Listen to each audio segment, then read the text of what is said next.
बीडमध्ये आज ओबीसींचा महाएल्गार मेळावा आहे आणि त्याच अनुषंगाने पोलीस देखील सतर्क झालेला आहे। त्याचं कारणही तसंच आहे। मराठा आंदोलकांनी या मेळाव्याला मोठा विरोध दर्शवलेला आहे आणि त्यानुसार पोलिसांनी देखील मोठा चोख बंदोबस्त जो आहे या ठिकाणी लावलेला आहे। बीडच्या छत्रपती शिवाजी महाराज क्रीडांगणावरती ही सभा होते आणि ह्या सभेची आता जी तयारी आहे ती अंतिम टप्प्यात पोहोचलेली आहे। हळूहळू जे आहे इथं ओबीसी समाजाचे कार्यकर्ते येताना पाहायला मिळतात, तर दुसरीकडे पोलीस देखील चोख बंदोबस्त पोलिसांनी ठेवलेला आहे। पोलिसांनी काही नोटीस देखील इश्यू करण्यात आलेले आहे। जे उपद्रवी आहेत यासाठी पोलीस देखील सतर्क आहेत। माझ्यासोबत जिल्ह्याचे पोलीस अधीक्षक नंदकुमार ठाकूर आहेत। ठाकूर साहेब, कशी बंदोबस्ताची तुम्ही हे लाईन केलेली आहे? आजच्या ज्या ओबीसी मेळाव्याच्या किंवा सभेच्या अनुषंगाने आपण या ठिकाणी मोठ्या प्रमाणात बंदोबस्त नेमलेला आहे। जिल्ह्यातला मॅक्सिमम फोर्स आपण या मेळाव्यासाठी वापरतो आहोत। या बंदोबस्तामध्ये आपण पार्किंग व्यवस्था, व्हीआयपीचं जे रूट आहे त्या रूटवर योग्य तो रोड बंदोबस्त आणि व्हीआयपीचं सिक्युरिटी ही आम्ही याच्यामध्ये प्राधान्याने काम करतो आहोत।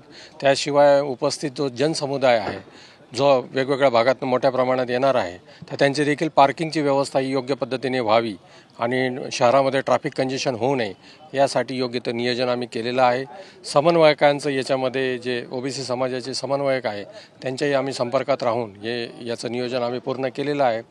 याशिवाय आपण या सभेच्या ठिकाणी आणि शहरामधील जे महत्त्वाचे ठिकाणं आहेत त्या ठिकाणी देखील CCTVचं नियोजन आपण केलेलं आहे आणि या पूर्ण बंदोबस्तामध्ये जिल्हा पोलिसाव्यतिरिक्त आपण SRPFच्या 2 कंपन्या या देखील या ठिकाणी आपण डिप्लॉय करतो। गेल्या 2 दिवसापासून या सभेला मराठा आंदोलकांचा विरोध पाहायला मिळतोय। तुम्ही खबरदारीचा उपाय म्हणून काही प्रतिबंधात्मक कारवाई करताय का किंवा केली का?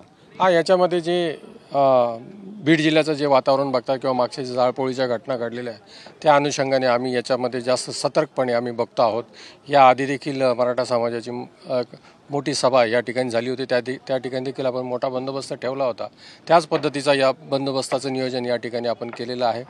याच्यामध्ये जे मिसक्रेंट आहेत, जे गोंधळ घालण्याची शक्यता आम्हाला वाटते त्यांच्यावर देखील आम्ही प्रतिबंधक कारवाई केलेली आहे आणि आमचे जे कोकणी यंत्रणा आहे ते देखील आम्ही सतर्क केलेले आहेत। आमचं सोशल मीडियावर वॉच आहे आणि याच्यामध्ये जर कोणी काही गडबड करण्याचा प्रयत्न केला तर त्याची आम्ही गय केली जाणार नाही। काही नोटीस देखील इश्यू करण्यात आलेली आहे, काही उपद्रवींना काही अटक वगैरे केलेली आहे का किंवा हद्दपारीची काही तजवीज केली? नाही, यामध्ये आम्ही आता सध्या नोटीस दिलेल्या आहेत, परंतु जसजसे आम्हाला इन्फॉर्मेशन डेव्हलप होतील त्या पद्धतीने आपण डिटेन करण्या किंवा ताब्यात घेण्याची देखील प्रक्रिया आम्ही राबवणार आहोत। कुठल्याही समाजात तेढ निर्माण होऊ नये यासाठी पोलिसांचं काय आव्हान समाजाला राहील?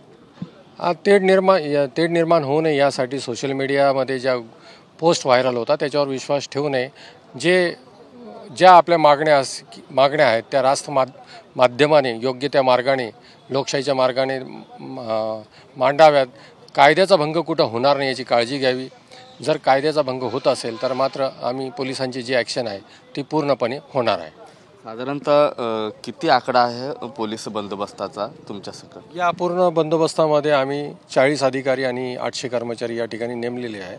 त्यामध्ये ॲडिशनल SP आणि DYSP यांचं 2 DYSP हे देखील आपण या बंदोबस्तामध्ये वापरलेले आहेत। नक्कीच कुठलेही अनुचित प्रकार घडू नये किंवा कोणीही कायदा हातात घेऊ नये असं आवाहन पोलीस अधीक्षकांनी केले, तर दुसरीकडे मात्र आजच्या या मेळाव्यासाठी तब्बल 800 पोलीस कर्मचारी आणि 40 पोलीस अधिकारी जे आहेत ते बंदोबस्तात तैनात करण्यात आलेले आहेत। कॅमेरा पर्सन दिनेश सह मी महेंद्रकुमार मुधोळकर, TV9 मराठी, बीड।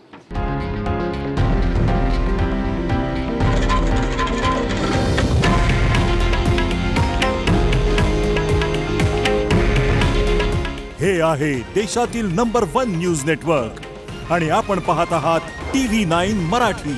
काळजी तुमची, हित महाराष्ट्राचं।